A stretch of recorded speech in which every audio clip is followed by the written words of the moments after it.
then cotton. But why not? And we're importing all these other very crucial products, especially for the towns. In the rural areas, of course, people were eating their cassava, their bananas, but in the towns, maize meal from Kenya, because the European whites were the ones growing the maize in Kenya. Milk from I don't know where.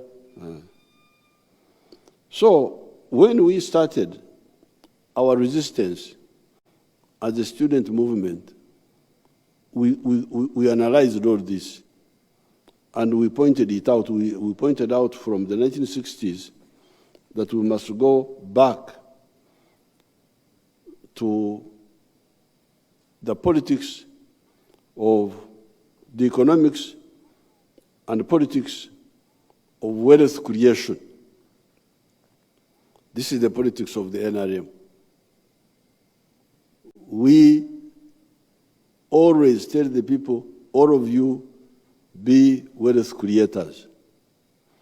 Reject the politics of parasites, of sectarianism. Because parasites are the ones who, because me, a wealth producer, there's no Ugandan I don't like. I love all Ugandans. Because they buy my products. Even if I was not religious, loving them because of God, but even for my own interest. They buy my milk, they buy my beef, they buy my bananas. How can I have any Uganda whom I don't like? But then you find that even the Ugandans are not enough, the market of Uganda is not enough. We need the regional market.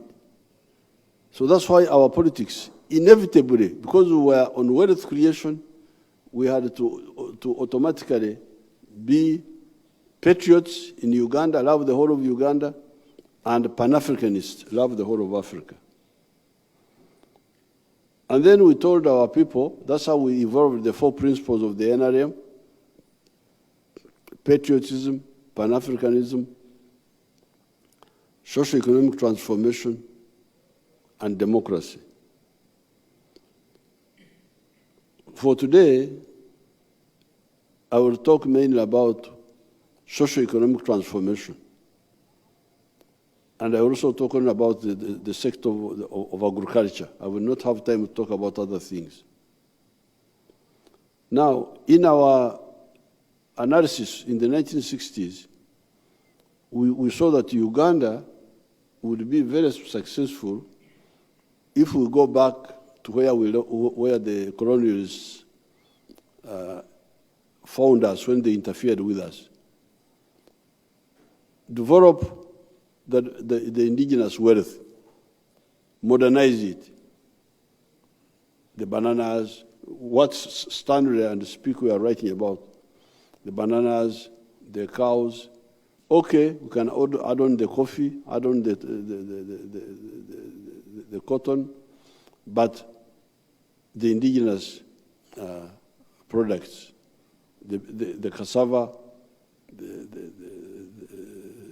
the millet, the sweet potatoes, plus the new things like cocoa. Cocoa is new here.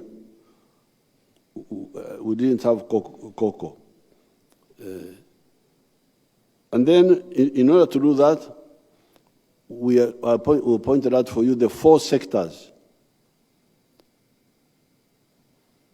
commercial agriculture with the Chibaro Aymar, Chura, Otita. And within commercial agriculture, we told you that either you could use the extensive agriculture, where you have big production on a big land, even if the products you are dealing in are low value. They are giving you smaller income per acre, but because you are doing it on a big scale, you get good money. So we said extensive agriculture for the ones with big pieces of land. Sugarcane, indigenous cattle, cotton, all those can be done on a big scale. Even tobacco, if you want tobacco, you can do it on a big scale, and you will get good money. But if you didn't have big land, we advised you about intensive agriculture, where you use a small piece of land and you do enterprises which are selected for that small piece of land, which can give you high income even if you do it on a small scale. This was our line from the student days, when we analyzed our society, and we saw what was happening in the world, because by this time we had studied what was happening in the world, and we knew what was needed where. The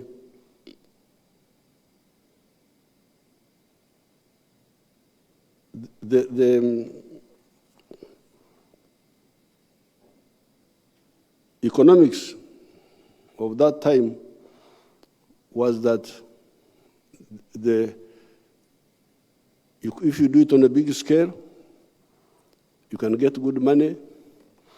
But if you have got a smaller piece of land, you do intensive agriculture.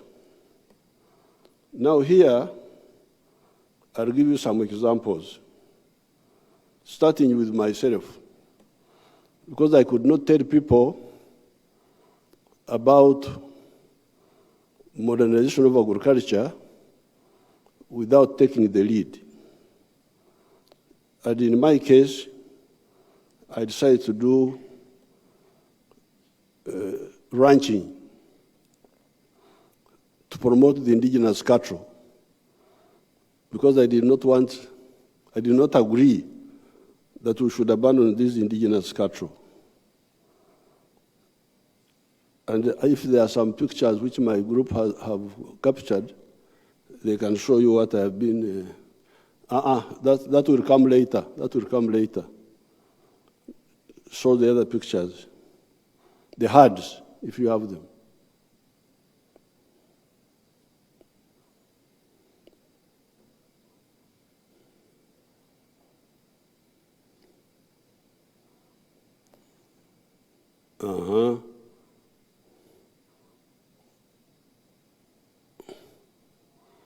Show the herds properly.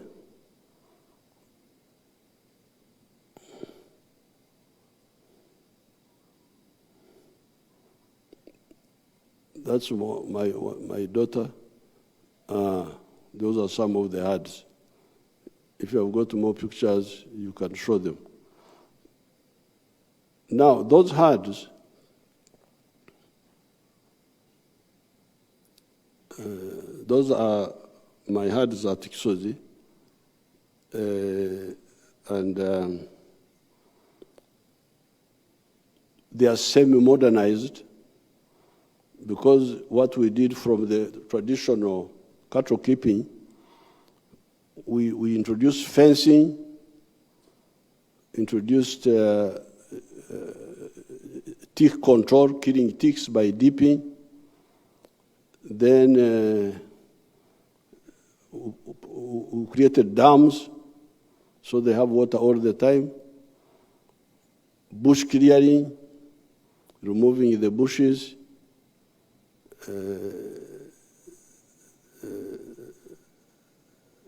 Removing the bushes.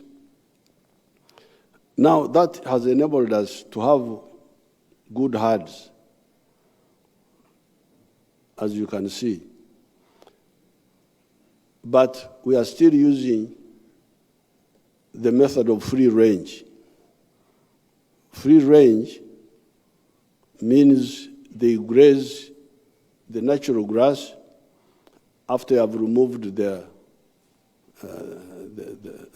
weeds. You have removed the bushes you don't want, the bushes and the grasses you don't want. But there, That's where some of us had to come in and do the chibaro. Because when I bush clear, I am able to keep about 300 cows per square mile.